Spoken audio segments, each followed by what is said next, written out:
अस्सलाम वालेकुम। दुरूद शरीफ पढ़ लें।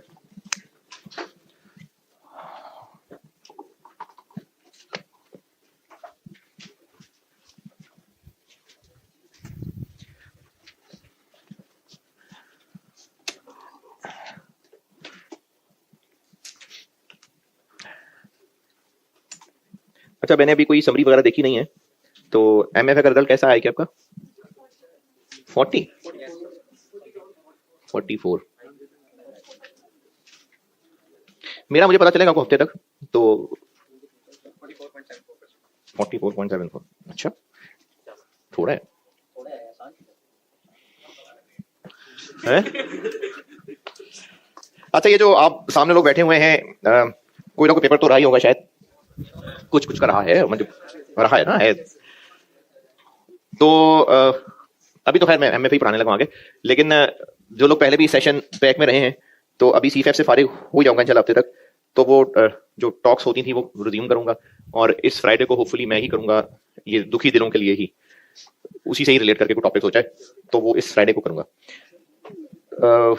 इसलिए फिर अभी क्लास में कोई नसीहत नहीं करा, नहीं इस दफा शादी देगी, इस दफा देखेंगे। ये जो दो न्यूमेरिकल चैप्टर्स कर लिए, ये पेपर में तकरीबन 25 से 30 नंबर तक के होते ही होते हैं। ये आपने चारों अटेम्प्ट देख ही लिए हैं। Long term decision making 15 number तक का सवाल आता है, और कॉस्ट ऑफ कैपिटल को 10-12 नंबर का सवाल होता है। तो ये 25 से 30 नंबर तक ये आपके तकरीबन पूरे कवर्ड हो गए। और आसान तो चलो नहीं कहता, लेकिन मेजॉरिटी नंबर लेने वाले बनते हैं इसमें से। अब मैं ना जा रहा हूँ थ्योरी वाले चैप्टर्स पे, और मैंने तकरीबन कोई 5 थ्योरी के चैप्टर पढ़ा के फिर न्यूमेरिकल पे आना है। हाँ जी, पिछले टॉपिक में मसले हैं, चलो अभी क्लास के बाद पूछ लेना।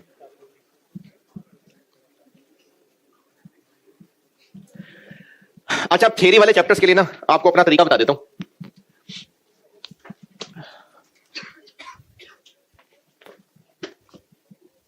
एमएफए में ये मैंने पहले दिन कही थी कई बात, कि जो न्यूमेरिकल है, प्योरली न्यूमेरिकल, ये तकरीबन कोई 55 से 60% तक न्यूमेरिकल है, और कोई 40-45% थ्योरी है। और वो जो थ्योरी है इसमें एमसीक्यूज भी शामिल है, यानी एप्लीकेशन क्वेश्चंस हैं और एमसीक्यूज हैं। तो तकरीबन 10 नंबर तो एमसीक्यूज के भी लगा लें तकरीबन, तो पीछे एप्लीकेशन क्वेश्चन रह जाते हैं 30 नंबर तकरीबन, और जो न्यूमेरिकल है वो तो सारा टोटली न्यूमेरिकल है। अब ये जो थ्योरी वाला टॉपिक पोर्शन है ना, एप्लीकेशन क्वेश्चन, इसमें कुछ स्ट्रेट फॉरवर्ड भी हैं, रट्टा तो नहीं कहूंगा, लेकिन अगर अंग्रेजी लिखनी है तो कहां से आएगी अंग्रेजी?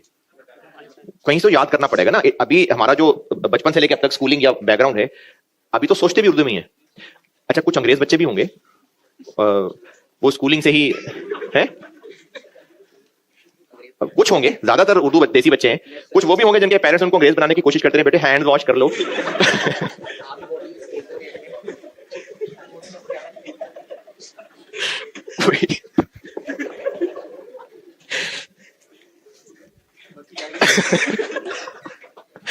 तो वो वैसे पेरेंट्स भी होते हैं, लेकिन बच्चे फिर वो देसी रहते हैं। तो ज्यादातर चूंकि देसी बच्चे हैं, तो इसलिए अगर आपको अंग्रेजी लिखनी है तो कहां से आएगी अंग्रेजी?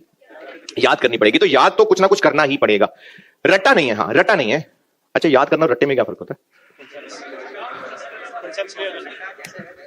रट्टा वो होता है जो आज तक आपने सूरतों के साथ किया हुआ है, जो आज तक सूरतें याद की हैं, वो रट्टा है। वो कुछ भी नहीं पता क्या बोल रहे हैं। मैं एक दफा पढ़ता हूँ, अभी भी पढ़ता हूँ, मदरसे में पहले भी पढ़ता ही आ रहा हूँ। तो उस्ताद जी एक दफा ना हमें अरबी की इंपॉर्टेंस सिखाना चाह रहे थे, तो उन्होंने ना कहा चलो सारे दुआ करते हैं। अब उन्होंने कुछ अरबी बोली, हम सब आमीन आमीन आमीन करे जाए। तो उन्होंने फिर जब उसका मतलब बताया तो वो सारी हमारी तबाही बर्बादी की बातें थी। तो ये होता है रट्टा, ये रट्टा है। तो आपको रट्टा तो नहीं लगाना, समझना पड़ेगा। और उसको अगर आप टूटी फूटी इंग्लिश में कम्युनिकेट कर रहे हैं तो बहुत है, क्योंकि एमएफए में आपसे आपकी ग्रामर और वो क्या पेपर होता है पीआरसी में, बिजनेस राइटिंग स्किल्स। हाँ, तो आपसे ना आपकी कम्प्रीहेंशन स्किल्स टेस्ट हो रही है, ना राइटिंग टेस्ट हो रही है। बस सिर्फ इतनी अंग्रेजी हो जो दिखने में भी अंग्रेजी हो, और पढ़ने वाले को आपसे फोन करके ना पूछना पड़े कि क्या लिखा है। इतनी अगर लिख लिया तो बहुत है। तो उसके लिए बेटे याद तो कुछ करना पड़ेगा। अब उसके लिए मैंने क्या करना है, मैंने करना यह है कि आपको ना जो पैक की बुक है वो मैं सामने स्क्रीन खोला करूंगा, यानी आपकी बुक सॉफ्ट में स्क्रीन पे खोल लिया करूंगा और आपको समझाऊंगा सारे पैराग्राफ्स, और फिर उसी वक्त आपको कहूंगा कि आप ये पढ़ लें, इसमें कुछ पूछना है तो पूछें। यानी साथ साथ पढ़ते पढ़ते चलेंगे और आपने जो समझाया होगा अगर बुक पे लिखना हो तो बुक पे लिख लेना। तो एक तो आपको सारी बुक समझा के पढ़ाऊंगा, फिर उसके एमसीक्यूज भी सॉल्व कराऊंगा क्लास में, जैसे लास्ट टाइम भी प्रोजेक्टर पे किए थे, और जो उसके एप्लीकेशन क्वेश्चन है वो भी हम लोग सामने स्क्रीन पे कर रहे होंगे। थ्योरी मैंने ऐसे पढ़ानी, सारी अंग्रेजी रीड नहीं करनी, मैंने समझाना है आपको, सारा कुछ कॉन्सेप्ट समझाना है, जो मिसालें दे सका वो समझाना है, लेकिन वो सामने स्क्रीन पे ही चल रहा हुआ करेगा। तो थ्योरी मैंने आपको इस तरह से पढ़ानी, याद तो करना होगा। हाँ, मैं उसमें ये कर सकता हूं कि जो मोटा मोटा कॉन्सेप्ट है वो अगले दिन सुन लिया आपसे, कुछ खुश नसीब नौजवानों से सुन लिया, अगर उस वक्त मूड हुआ तो सामने बुला के भी कह सकता हूं समझा दें कौम को। तो लेकिन वो फिर ये कि मेन कॉन्सेप्ट सुन लिया करूंगा आपसे। तो थ्योरी मैंने ऐसे पढ़ानी, बुक रखिएगा सामने, क्योंकि जो समझा रहा हूंगा वो आपने अगर कुछ ना कुछ लिखना हो तो बुक सामने होगी तो लिखेंगे, क्योंकि अगर आप उस वक्त नहीं पढ़ रहे होंगे ना तो फिर कभी नहीं पढ़ेंगे। उस वक्त पढ़ लेंगे तो पढ़ा जाएगा, अगर ये सोचेंगे कि घर जाके पढ़ लेंगे तो नहीं पढ़ा जाएगा। तो इसलिए बुक सामने खोल के बैठिएगा, बुक सबके पास हो अब, नई वाली। तो अब जो आपको मैं थ्योरी वाला चैप्टर शुरू करा रहा हूं वो है सोर्सेज ऑफ फाइनेंस। इसमें एप्लीकेशन कुछ नहीं है, ये स्ट्रेट फॉरवर्ड थ्योरी है।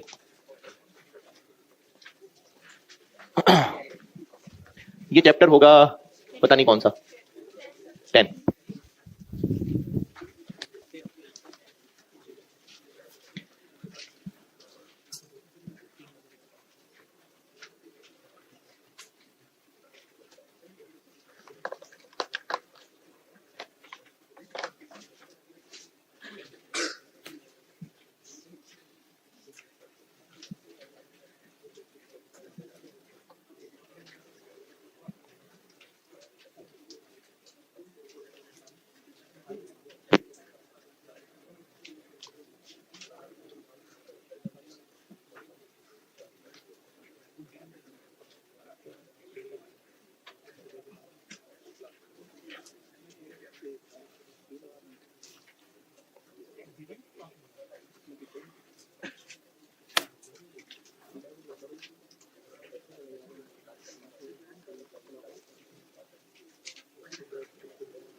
अच्छा, इस चैप्टर में ना उसको मैं मजीद 2 टुकड़ा पढ़ रहा हूं। एक कन्वेंशनल सोर्सेज ऑफ फाइनेंस है और एक इस्लामिक सोर्सेज ऑफ फाइनेंस है।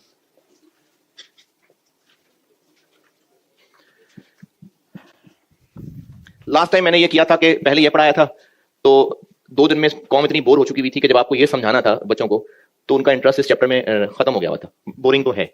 तो इस चीज ना मैं यहां से शुरू करूं, पहले इस्लामिक बताता हूं और बुक पे आऊंगा बाद में।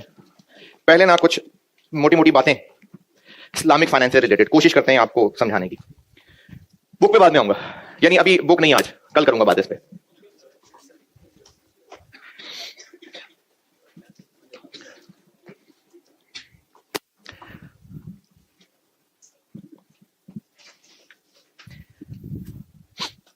ये जो दुनिया में इंसान आए हैं ना, ये हैं तो एक टेस्ट के लिए इसमें, और मैं ये सारी बातें इस assumption पे कर रहा हूं कि मेरे सामने बेशक कमजोर सही लेकिन ईमान वाले बैठे हुए, क्योंकि अगर ईमान वाले ना हो तो फिर एक डिफरेंट डिस्कशन है।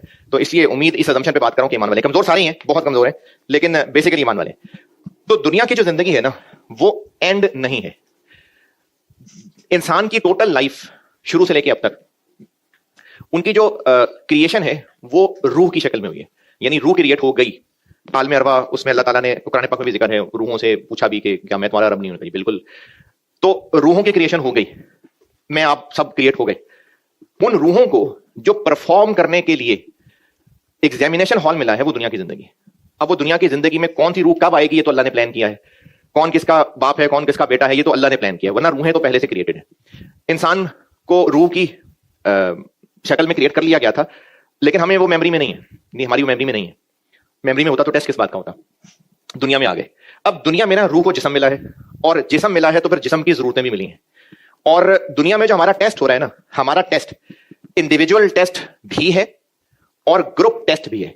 यानी मैं अगर एक इंडिविजुअल इंसान किसी जंगल के किसी कोने में उतार दिया जाता और वहीं मैंने सिर्फ अपनी जात से रिलेटेड खाना पीना, पहनना नहीं पहनना था, नहीं पहनना था, सोना, ये सब मेरी जात से रिलेटेड होता, ये मेरी इंडिविजुअल टेस्टिंग होती।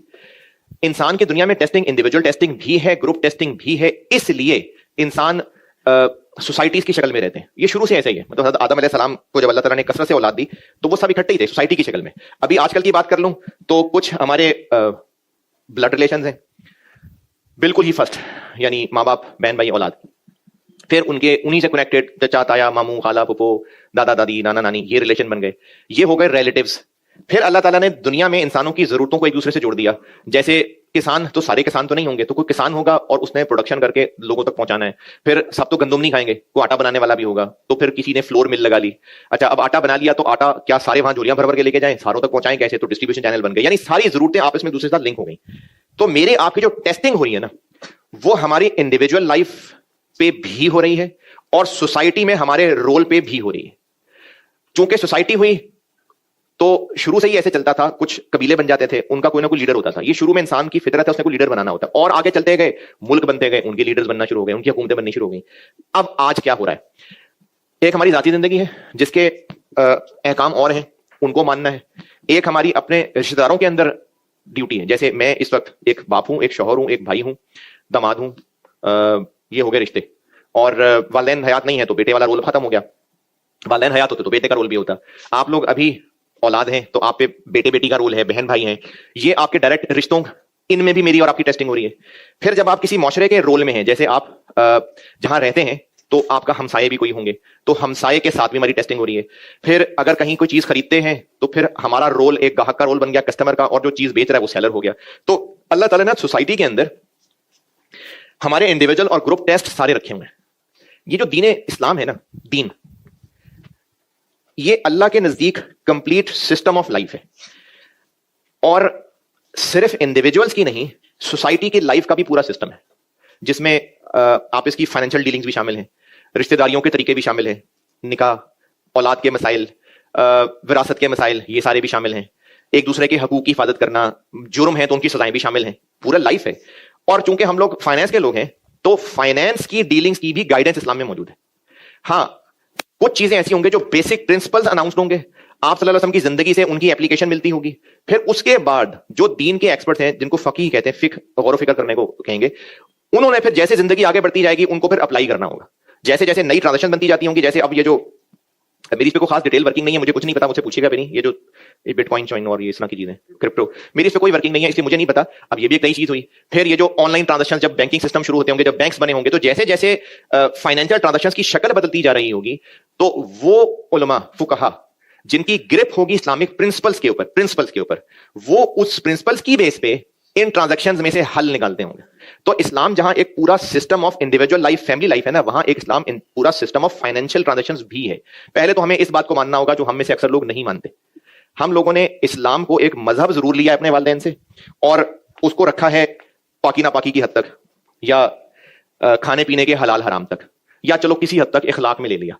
लेकिन इस्लाम एक सिस्टम ऑफ लाइफ है, और इस्लाम के अंदर बिजनेस करने के पूरे रूल्स मौजूद होंगे। क्या वो सारे रूल कुरान पाक में लिखे होंगे? ऐसे नहीं होता है। कुरान पाक के अंदर अल्लाह ताला ने बेसिक प्रिंसिपल्स बताए होते हैं। कुरान पाक नाजिल होने की टोटल 23 साल का पीरियड है, और आप सल्लल्लाहु अलैहि वसल्लम की जो जिंदगी है वो कुरान पाक की तशरीह है। आप सल्लल्लाहु अलैहि वसल्लम की जिंदगी है। अच्छा, आप यार बैठ के हंसते रहोगे ना तो डिस्टॉर्शन होगी। तो आप सल्लल्लाहु अलैहि वसल्लम ने उन 23 साल में, नबियत के इज़हार के बाद की बात कर रहा हूं, लोगों को ट्रेन किया है।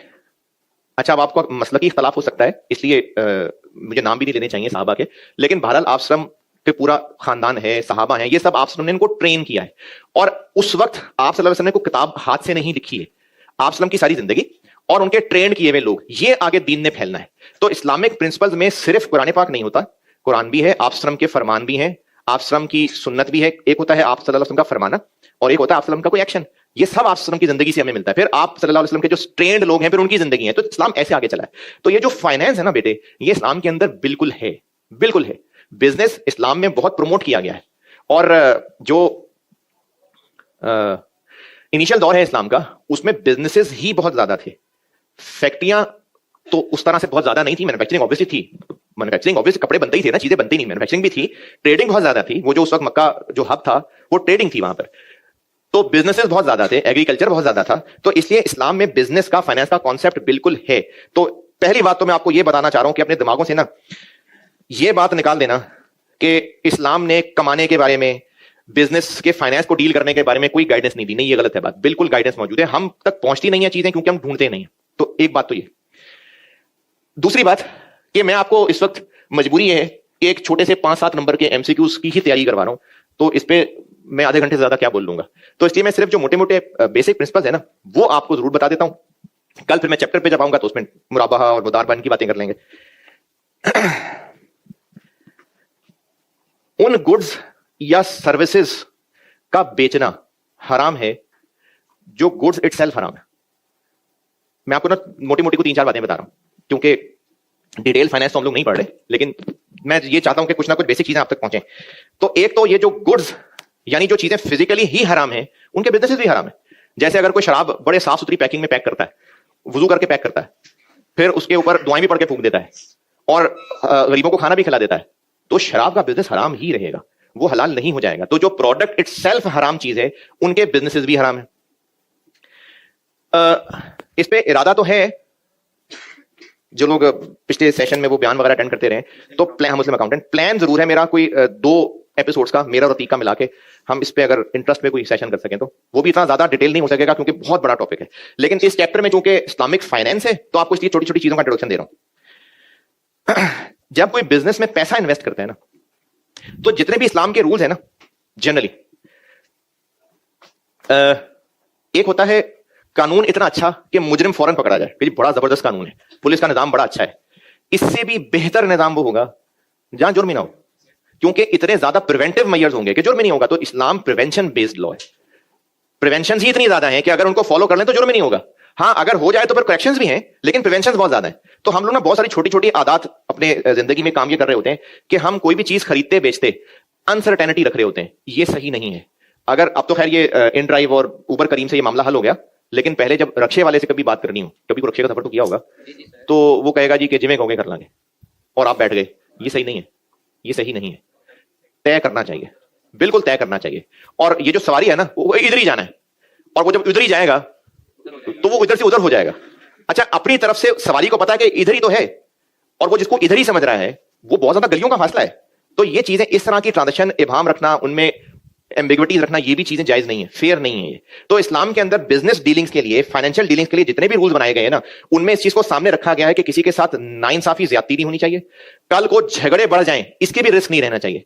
इसलिए लिखना चाहिए चीजों को, गवाह बनाने चाहिए, ये बड़ा जरूरी है। लेकिन हम लोग खानदानों के अंदर इसको लिफ्ट नहीं कराते। हो सकता है आप में से भी किसी के अम्मा अब्बा को या और रिश्तेदार को इस तरह के धोखे हुए हो कारोबार के अंदर, कि भरोसे पे काम कर लिया और अगले ने पूरा पूरा कारोबार हड़प लिया, और कुछ लिखत पढ़त नहीं थी, कोई गवाह नहीं थे, तो या तो कोर्ट कचहरी में कई सालों से धक्के खा रहे हैं, या बंदे मारने शुरू कर दिए। वो दूसरी पार्टी का एक बंदा मार दिया, फिर उन्होंने एक बंदा मार दिया। ये ज्यादा ही इलाकों में ज्यादा होता है। तो इस्लाम में ना फाइनेंस की ट्रांजेक्शन के लिए इसको बहुत प्रोमोट किया गया है, इंश्योर किया गया है कि क्लैरिटी होनी चाहिए, एम्बिग्विटी नहीं रहनी चाहिए, और फेयर होना चाहिए। तीसरी बात, ये जो हम थोड़ा बहुत फाइनेंस पढ़ लिख लेते हैं ना लोग, और हमें डिस्काउंटिंग करनी आ जाती है, टाइम वैल्यू ऑफ मनी निकालनी आ जाती है, तो टाइम वैल्यू ऑफ मनी निकालनी आ जाती है तो हमें इंटरेस्ट को जस्टिफाई करना आ जाता है। और मेरे अपने काबिल दोस्त बहस कर रहे होते हैं जब, तो एक ट्रांजेक्शन बताता हूं आपको। एक दोस्त को जरूरत थी पैसों की, तो अब मैंने उसकी जरूरत पूरी की। मैंने अपने आप कोई खर्चा करना था, चलो कोई सामान, गाड़ी खरीदनी थी, मेरे दोस्त को चूंकि जरूरत थी तो मैंने वो पैसे गाड़ी खरीदना कुर्बान करके दोस्त की मदद कर दी। अब जब दोस्त ने 2 साल बाद वापस किए पैसे, तो गाड़ी तो महंगी हो गई, तो मुझ बेचारे का क्या कसूर है? तो मुझे उससे टाइम वैल्यू ऑफ मनी तो लेनी चाहिए ना। नहीं, डिफाइन नहीं किया था। अच्छा, अगर मैं डिफाइन कर देता कि 15% पे मैं time value of money cover करूं, फिर ठीक था है? तो वो जो अब रुपए की वैल्यू गिर गई हुई है, चलो 20 लाख रुपए दिए थे, अब 20 लाख की वो वर्थ नहीं है, तो मेरा क्या कसूर है? तो मुझे उससे time value of money recover करनी चाहिए, है ना? अच्छा, दोस्त नहीं है, कोई और जानने वाला होता तो फिर ठीक था, फिर ठीक था। असूल जवाबित जैसे, अच्छा अच्छा अच्छा, सही। चले, एक तो ये मिसाल, ये 2-3 मिसालें बता के ना फिर जवाब देता हूं। ये जो अब मिसाल देने लगा ना, ये भी खानदानों में होता है कि कोई एक कारोबार करता है तो उसको ना कोई मामू ने, कोई कजन ने पैसे दे दिए कि हमारे पैसे भी लगा दो। और अच्छा, अब वो जो हमारे पैसे लगा दो ना, जो पैसे ले रहा होता है वो उनसे कहता है कि आपको मैं आपके पैसों पे हर महीने इतने दे दिया करूंगा। और चलो अगर हर महीने इतना दे दिया नहीं भी तय किया, तो जो पैसे देने वाला है वो ये यकीन किए बैठे हैं कि अगर पैसे डूब गए तो मेरे पैसे तो वापस करेगा। ये ज्यादा मुश्किल हो गया मेरे ख्याल में, ये समझ आ गई बात। कोई कारोबारी है, उसके मामू ने उसको पैसे दिए कि मेरे पैसे भी कारोबार में लगा दो। अच्छा, अब वो भांजे ने कारोबार में पैसे लगा दिए, तो मामू अगर ये समझे बैठे हैं कि अगर पैसा डूबा तो मेरे तो पैसे वापस करेगा, तो ये जो पैसे उन्होंने लगाए थे ना, ये इन्वेस्टमेंट नहीं थी, ये कर्ज था। तो जो इन्वेस्टर पैसे लगा रहा होता है वो कर्ज रहा है कि इन्वेस्ट कर रहा है, ये बड़ा जरूरी है जानना। अगर सूद को समझना है ना, तो ये बहुत जरूरी है जानना कि पैसा लगाने वाले ने इन्वेस्ट किया है किसी बिजनेस वेंचर में या कर्ज दिया है। तो उसके लिए एक सिंपल सा टेस्ट ये याद रख ले कि अगर पैसे देने वाले का हक है पैसे लेना, तो उसने कर्ज दिया। नहीं समझा सका। अगर देने वाले ने पैसे इस शर्त पे दिए ना कि मुझे पैसे वापस मिलने ही मिलने हैं, तो फिर ये वो कर्ज दे रहा है, फिर वो बिजनेस वेंचर में नहीं लगा रहा। क्योंकि बिजनेस वेंचर ही नहीं होता जब तक risk of ownership, risk of profit sharing, loss ना हो। ये नहीं कह रहा कि लॉस होना जरूरी है, रिस्क ऑफ लॉस होना जरूरी है। तो अगर मामू ने पैसे देते हुए ये कहा था कि पैसे मुझे मेरे वापस मिलने ही चाहिए, हाँ, ये एक अलग बात है कि भांजे ने 2 नंबरी से पैसे डुबोए हैं, फिर वापस करने। यानी अगर ये साबित हो जाता है कि भांजे की नाअहली ही थी, साबित हो गया, फिर पैसे वापस करने। वरना अगर बिजनेस में पैसे लगाए थे और इस शर्त पे लगाए थे कि मेरे पैसे मुझे वापस मिलने मिलने, तो ये पैसे इन्वेस्टमेंट नहीं थे, ये कर्ज था। मैंने दोस्त को पैसे दिए थे, कर्ज दिया था। तो जो कर्ज होता है ना, ये नेकी होती है। कर्ज कोई किसी को क्यों दे रहा होता है? मदद करने के लिए ना। जो कर्ज मांग रहा है वो कर्ज क्यों मांग रहा है? उसके पास पैसे नहीं है तभी कर्ज मांग रहा है। तो कर्ज मदद करना होता है। और हमारा जो कि आखिरत पे ईमान है, तो हमें अपने मदद, अपने नेक कामों का रिवॉर्ड अल्लाह से चाहिए होता है। अगर हमें वो इंसानों से चाहिए ना, तो अल्लाह की बड़ी गयूर जात है और अल्लाह शिरकत पसंद नहीं करती। अगर मुझे मेरे अमल का रिवॉर्ड अल्लाह के साथ साथ फलाने से भी चाहिए, तो फिर अल्लाह उसको डिसऑन कर देंगे, फलाने से लो फिर जाके। तो ये जो कर्ज देना है, किसी की मदद करना है, ये नेक काम है, इसलिए इसका रिवॉर्ड अल्लाह से ही मिलता है। और चूंकि दोस्त की मदद कर्ज देके की थी, तो कर्ज के ऊपर जो भी एक्स्ट्रा मिलेगा वो सूद होता है। कर्ज के ऊपर जो भी एक्स्ट्रा है वो सूद है। तो अगर दोस्त की मदद करते हुए मैं बेचारा टाइम वैल्यू ऑफ मनी लेना चाह रहा हूं, तो अगर कल को रुपए की वर्थ बढ़ गई तो कम पैसे वापस लूंगा, है? यानी अगर मैंने 20 लाख कर्ज दिया था और गाड़ी खरीदनी थी, तो कल को जब वो पैसे वापस करने आया तो पैसे की वर्थ बढ़ गई थी, तो मैं कहूंगा बस 18 लाख दे दो, है? फिर 20 की वापस लेंगे भी। और अगर उसकी वर्थ अब सस्ती हो गई तो मैं ज्यादा पैसे लूंगा, तो फिर ज्यादा क्यों लूंगा? तो इसलिए जो कर्ज होता है उसकी रिकवरी, कर्ज की अमाउंट ही वापस लेने का हक है। कर्ज पे एक्स्ट्रा जो भी मिलेगा वो सूद ही है, चाहे वो किसी भी शक्ल में हो। दूसरी वाली मिसाल पे आता हूं। मामू ने पैसे इन्वेस्ट करवाए और इस शर्त पे करवाया कि मेरे पैसे मुझे वापस करने ही करने हैं। तो ये मामू ने ना पैसे इन्वेस्ट नहीं किए, ये मामू ने सिर्फ कर्ज ही दिया है। और इस पे अगर वो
तो मामू ने जो पैसे दिए थे वो कर्ज था, वो कर्ज ही वापस लेंगे, उसके ऊपर एक्स्ट्रा पैसे वो नहीं ले सकते। एक और चीज, ये मैं आपको ना ये वो मिसालें दे रहा हूं जो आपके, अगर आपको नजर आए ना आपके घरों में ये काम हो रहा है तो बेटे इसको रोकें, ये सूद है। एक और ट्रांजेक्शन, ये middle class, lower middle class families में है। किसी से घर किराए पे लिया और जिससे किराए पे लिया उसके, इसको यहां लाहौर में ठेके पे लेना भी कहते हैं, ठेका कहते हैं या गिरवी लेना कहते हैं। वो एक घर लिया और किराएदार ने मालिक मकान को लेट से 20 लाख रुपए उसके हवाले कर दिए, और वो 20 लाख रुपए हवाले करके मालिक मकान से कहा कि जी ये 6 साल के लिए घर मेरा है, 6 साल बाद मेरे 20 लाख मुझे वापस कर देना। ये लाहौर में तो ही चलता है, बाकी शहरों का मुझे नहीं अंदाजा। 20 लाख रुपए दिए, 20 लाख मैंने ज्यादा बोल दिए, इतने नहीं होते, थोड़े होते। वो पैसे देके अब वो घर किराए पे देके रह रहा है, किराया नहीं दे रहा, और मालिक मकान कह रहा है किराया मैं आपसे नहीं दूंगा, बस इतने पैसे दो, घर इस्तेमाल करो, इतने साल इतने महीनों के बाद एग्रीमेंट खत्म तो तुम्हारे पैसे तुम्हें वापस हो जाएंगे। ये जो घर रह रहा है ना किराएदार, वो ये सूद ले रहा है, वो ये सूद ले रहा है। क्यों? 6 लाख दिए, 20 लाख दिए, 2 साल बाद वो वापस हो जाएंगे। हाँ, क्या वापस लेना है? तो किराया, ये तो कर्ज हो गया। और इस कर्ज की, इस पे एक्स्ट्रा चार्जेस किराएदार क्या ले रहा है? वो घर यूज कर रहा है। तो ये जो गिरवी की ट्रांजेक्शन लाहौर में चलती है ना, अगर आपके घरों में कोई इस तरह की ट्रांजेक्शन में है, बेटे ये सूद है। और ये आपको मैं जोड़ इन बातों पे रहा हूं कि जो सूद है ना, सूद, ये तो बात की बात है हमारे लिए एज अ बिलीवर कि इसके नुकसान क्या है। ये बात की बात है, नुकसान बहुत बड़े हैं। सोसाइटी बर्बाद होती है, पूरी सोसाइटी बर्बाद होती है, पूरा मुल्क का सत्यानाश होता है। ये हमारे मुल्क का सत्यानाश ही है। हमारे लिए इससे बड़ी बात यह है कि अल्लाह ताला ने इसको अल्लाह और उसके रसूल सल्लल्लाहु अलैहि वसल्लम से जंग करार दिया है, जंग। अब आप जो सामने बैठे बच्चे हैं वो भी, और जो सुन रहे हैं वो भी, तो सर फिर आप इस प्रोफेशन के अंदर क्यों हैं? आप हमें यहां पर MFA पढ़ा रहे हैं, प्रेजेंट वैल्यू निकालना और इंटरेस्ट कैलकुलेट, फिर आप ये क्यों कर रहे हैं? फिर आप इस तरह के लेक्चर ना दिया करें। ये हम क्या कर रहे हैं? चलें इसकी एक मिसाल देके क्लास खत्म करता हूं। यू मे डिसएग्री, बहरहाल इसकी एक मिसाल ऐसे समझें कि एक काफिला है, काफिला समझते हैं, पैदल बहुत सारे लोग सफर कर रहे हैं, कारवां है चले, उसमें ना मेजॉरिटी अवाम लकड़ी के तख्तों पे, फट्टों पे बैठे हुए हैं, और उनको उठा के चलने वाले कंधों पे कुछ लोग हैं, जैसे जनाजा लेके जा रहे होते हैं ना, तो उस तरह से कुछ फट्टों के ऊपर लोग बैठे हुए हैं ज्यादातर, और उनको उठा के चलने वाले कुछ लोग हैं जो कंधों पे उठा के चल रहे हैं। पूरा एक कारवां चलता जा रहा है। किसी ने मिसगाइड किया और ये इस काफिले की डायरेक्शन हो गई गलत, और चलते चलते ये गलत रास्ते पे डले, और जिस रास्ते पे चल गए वहां पर कीचड़ और गंदगी और गलादतें ही गलादतें हैं। अब ये बीच में रुके, उनको अंदाजा हुआ ये तुम गलत आ गए। जो कंधों पे उठा के चला रहे हैं, डायरेक्ट कांटेक्ट में ये लोग हैं, कीचड़ गलादत के डायरेक्ट कांटेक्ट में ये लोग खड़े हुए हैं, और वो जो ऊपर लोग बैठे हुए हैं वो कह रहे हैं तुम तो जहन्नमी हो, तुम तो देखो कीचड़ में खड़े हो, हम तो पाक साफ बैठे हुए हैं। तो वो जो ऊपर फट्टों पे चढ़ के बैठे हुए हैं, क्या वो वाकई पाक साफ रह पा रहे हैं? क्यों नहीं? जो वहां से फ्यूम्स उठेंगे, स्मेल आएगी, जो इर्द गिर्द कीड़े मकोड़े वहां जमा होंगे, जो वहां से सारे बीमारियां फैलेंगी, वो उन तक भी सारे उसके साथ जा रहे हैं। अब वो जो नीचे खड़े हुए हैं वो भी चढ़ के ऊपर बैठ जाए हैं? एक तो चलो सारे नीचे गिरेंगे, लेकिन चलें सारे नीचे ना भी गिरें तो वो वहीं रहेंगे, वो वहीं रहेंगे, वो आगे नहीं बढ़ेंगे, वहीं मर जाएंगे आखिर एक दिन। अब वो जो खड़े हुए थे वो तो बच गए, लेकिन वो नहीं बचे, वो पूरा काफिला वहीं का वहीं ही खड़ा रह जाएगा। अगर तो वो जो ऊपर बैठे हुए लोग भी हैं और वो जो चलने वाले लोग भी हैं, वो बहैसियत कौम इंजॉय कर रहे हैं, लोट पोट हो रहे हैं, उतर के खेल रहे हैं, उनको मजे आ रहे हैं, फिर तो सारी बर्बाद है। फिर तो उनको मजे आने लगे ना, उठा वहीं से खेल भी रहे हैं, उठा के मार रहे हैं दूसरे को, जो अपने ऊपर मल रहे हैं, मजा एंजॉय कर रहे हैं। जो चलने वाले वो भी कलाबाजियां लगा रहे हैं। अगर तो वो मजा कर रहे हैं तो फिर तो वाकई सारे बर्बाद है। लेकिन अगर वो सारे के सारे फंस गए, उनको लग रहा है कि तो बहुत बड़ी गलती हो गई, करेक्शन क्या है? अब निकल के सही रास्ते पे आना पड़ेगा, और जब सही रास्ते पे जब तक नहीं आएंगे तब तक चलने वाले तो कीचड़ में ही होंगे। और अगर वो सही रास्ते पे आने से पहले पहले उनमें से कुछ लोग मर गए, कुछ और लोगों ने उनकी जगह ले ली, तो वो जो सही रास्ते पे चल पड़े हुए थे वो कामयाब लोगों में, वो अपनी एफर्ट में निकल नहीं सके बाहर, लेकिन काफिले की डायरेक्शन सही हो गई हुई है। अब कितनों की जिंदगी में सही रास्ते पे आ जाएंगे, वो सही रास्ते पे आ जाएंगे, जो नहीं भी आ सके होंगे, डायरेक्शन निकल पड़ी है। अब हम जो फाइनेंस के लोग हैं ना, किसी भी इकोनॉमी फाइनेंस के बगैर नहीं चलती। हम जो फाइनेंस के लोग हैं, हम कीचड़ में उतरे हुए हैं, हम वो उतरे हुए लोग हैं। चूंकि सारी इकोनॉमी ही कीचड़ है तो हम डायरेक्ट कॉन्टेक्ट में हैं, हम फाइनेंस के लोग डायरेक्ट कॉन्टेक्ट में हैं। जो बाकी सारी जॉब्स हैं, बाकी सारे लोग हैं, वो उससे ऊपर बैठे हुए हैं। हम चूंकि डायरेक्ट कॉन्टेक्ट में नजर आ रहे हैं तो लगता है कि हम तो गंदे हैं। हाँ, अगर हम इरादतन वहां रह के इसको एंजॉय करना चाहते हैं और हमें लगता है कि सब ड्रामेबाजियां हैं, तो फिर तो हम बहैसियत कौम ही बर्बाद है। लेकिन अगर हम अपनी जिम्मेदारी को समझते हैं कि है तो ये गंद ही, लेकिन हमें ही निकल के गाड़ी निकाल के साइड पे लेके जाना है, तो फिर बेशक हम सारी जिंदगी भी कीचड़ में ही रह पाए, लेकिन हमारी डायरेक्शन जरूर ठीक हो गई होगी। तो आज इस दौर में चूंकि गंद बहुत ज्यादा हो चुका हुआ है, बहुत सारे उलमा ने अपनी अच्छी नीयत कोशिश करके ये इस्लामिक फाइनेंस के हल निकाले हुए हैं। अब अगर कोई उस मिसाल जो मैंने दी है उसमें खड़े होकर कहे कि भाई ये देखो तुम्हारे पांव भी कीचड़ में, तो तुम ठीक कैसे हो भाई? अभी हालात ही ऐसे, निकलने तक तो कीचड़ में रहना ही है। उस वक्त उस मौके के ऊपर अगर ये कहा जाए नहीं ये पाकी इस वक्त हासिल नहीं हो रही, ठीक है पाकी हासिल नहीं हो रही है, ठीक है, ऊपर चढ़ के बैठ जाए सारे, बैठे रहे फिर ऊपर ही, फिर वहीं बैठे रहे। तो इसलिए इस वक्त इकोनॉमी को अगर गंदगी में है तो उसको गंदगी से निकालने के लिए भी हम ही लोगों ने रोल प्ले करना है। तो इसलिए आप इस फील्ड में अगर आए हैं और आप चूंकि हैं इस फील्ड में, तो कैलकुलेशन तो आपको परसेंटेजेस की लगानी पड़ेगी। लेकिन मेरा काम एज अ टीचर आपको ये बात समझाना है और आपका आइंदा जिंदगी के लिए इसको लेके चलना है कि अपने अपने तहत जो जो आपके रोल्स हैं, चाहे आप अपना बिजनेस करें, भाई अपने बिजनेस को तो रिबा फ्री करें ना, या आप कहीं जॉब कर रहे हैं और आपके पास फाइनेंस हो, तो अपने तो टारगेट रख सकते हैं कि फाइनेंस ऐसा मैनेज करें कि बैंक बोरिंग की तरफ जाए ही ना, करें, बिल्कुल सीखें। और अगर जाना ही है बोरिंग की तरफ, बिजनेसेस जाते हैं लिवरेज लेके चलते हैं, कॉस्ट ऑफ डेट कम हो जाए, वैक कम होता है तो वैल्यू बढ़ती है, तो उसकी बजाय फिर कोशिश करके इंसान इस्लामिक बैंकिंग की तरफ जाए। और हमारे लिए एक शर्मिंदगी की बात यह है कि ये सीए में अब आया है, कुछ 10-12 साल पहले मैं एसीसी में पढ़ाता था इस्लामिक फाइनेंस, वो गोरे उसको ज्यादा तेजी से पढ़ रहे हैं इस्लामिक फाइनेंस को एज अ प्रोडक्ट। तो इसलिए आप लोग जो जिस लाइन में हैं, अगर आप इंजॉय कर रहे हैं और समझते हैं कि सब मौलवियों की ड्रामेबाजियां हैं, तो फिर तो आप कीचड़ में लोटपोट होने वालों में शामिल हैं। और अगर आप इस चीज को समझते हैं और आगे जिंदगी में कोशिश भी करेंगे सीखने की कि सही है क्या इस्लामिक फाइनेंस, और उसके बाद जब आप पे जिम्मेदारी आएगी उसको अपने तौर पे गाड़ी की डायरेक्शन ठीक करके निकालने की कोशिश करेंगे, तो फिर आप सही लोगों में शामिल हो जाए। कल मुलाकात होगी।